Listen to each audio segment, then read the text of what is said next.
আজকে 200 টাকা রিচার্জ করছি মোবাইলের মধ্যে। সিম কোম্পানির জ্বালা আর শান্তি পাই না। সকাল নাই বিকাল নাই 24 ঘন্টা ফোন দিয়ে মেসেজ দেখালি জ্বালাই। আজকে সারাদিন আমি ওদেরকে কল করে জ্বালামু, এবার তারারে বোঝামু মজা। আসসালামু আলাইকুম স্যার, কাস্টমার কেয়ার থেকে শফিক বলছিলাম, আপনাকে কিভাবে সাহায্য করতে পারি? সরি ভাই, ভুল করে কল চলে গেছে। আসসালামু আলাইকুম স্যার, কাস্টমার কেয়ার থেকে লিজা বলছি, আপনাকে কিভাবে সাহায্য করতে পারি? সরি, আমার বাচ্চাটা না বুঝে কল দিয়ে দিছে। 10 মিনিট পরে পরে এরারে ফোন দিতেছি, এরার আজকে শিক্ষা হয়ে যাইব। যাক, 3 ঘন্টার মধ্যে 20 বার ফোন দিয়ে সারছি। আজকে সারাদিন আর কোনো কাজ করবো না, আজকে এই কাজে লইছি। সিম কোম্পানিতে ফোন দিলে আবার মেয়েরা ফোন ধরে। 20 বার ফোন দিছে, এর মধ্যে 18 বারে ধরছে মেয়ে, 2 বার ধরছে ছেলে। এবার কল দিয়ে দিয়ে তো কে ধরে? আসসালামু আলাইকুম স্যার, কাস্টমার কেয়ার থেকে আমি তন্নি বলছি, আপনাকে কিভাবে সাহায্য করতে পারি? স্যার, ইতিমধ্যে আপনি কয়েকশো বার ফোন করে ফেলছেন। আপনার ফোন রিসিভ করতে করতে এখন অফিসের সবাই বিরক্ত হয়ে গেছি। প্রতিবারই বলতেছেন সরি, এভাবে কল আসছে ওইভাবে কল আসছে। কোনো অভিযোগ থাকলে আপনি বলেন। এখন আমি কি করবো তাহলে সেটা বলেন। এইভাবে অতিরিক্ত পরিমাণে কল দিলে আমরা আপনার সিম বন্ধ করতে বাধ্য হব স্যার। তাইলে পরে একটু পরে পরে মেসেজ দেন কেন আর ফোন দেন কেন? সিম কি আমি আপনাদের কাছ থেকে লোন নিছি নাকি? সরি স্যার, আপনি যেহেতু আমাদের গ্রাহক, তাই আমাদের দায়িত্ব আমাদের সব ধরনের অফার আপনাকে জানিয়ে দেওয়া।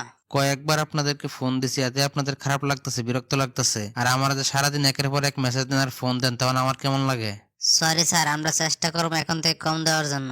এখন দিয়ে আবার আরেকটা মেসেজ চলে আসছে। শুনেন, ফাত্রামের একটা লিমিট আছে। হ্যাঁ, এখনই আবার একটা মেসেজ পাঠালেন, কারণ কি? আপনাদের ফোন করায় যেমন আপনারা বিরক্ত হইতাছেন, এমনি প্রতিদিন 20 থেকে 30টা মেসেজ পাই আমি নিজে বিরক্ত হইতাছি। আর ফোন তো মাঝে মধ্যে দেয়নি একটু বড় বড়। তার জন্য দুঃখিত স্যার, আমরা কি আপনাকে অন্য কোনো সেবা দিয়ে সাহায্য করতে পারি?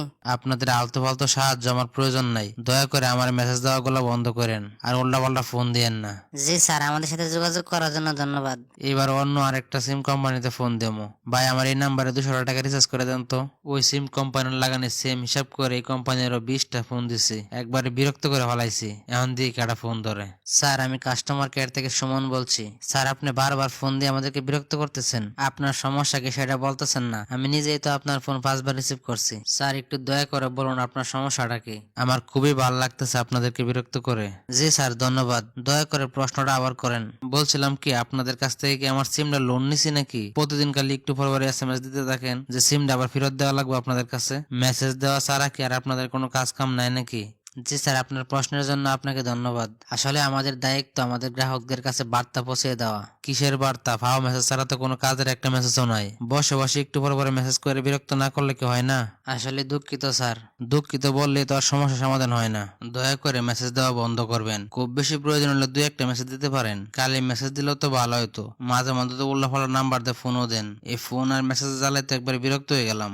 জি স্যার, আমরা চেষ্টা করবো তার বিরক্ত না হন। স্যার, আমরা কি আপনাকে আর কোনো সহযোগিতা করতে পারি? বিরক্ত না করলে তো ভালো লাগে। জি স্যার, আমাদের সাথে যোগাযোগ করার জন্য ধন্যবাদ। আর কোনোভাবে কি সাহায্য করতে পারি? আপনাদের মেসেজ আর ফোন কলের জন্য আপনাদেরকে বিরক্ত করতেছি। আরো একবার যদি আপনারা এভাবে বিরক্ত করেন না, তাহলে আপনাদের সিম কিনে আর গরম পানিতে সিদ্ধ করে পরে বাথরুমে না ফেলাই দেবো।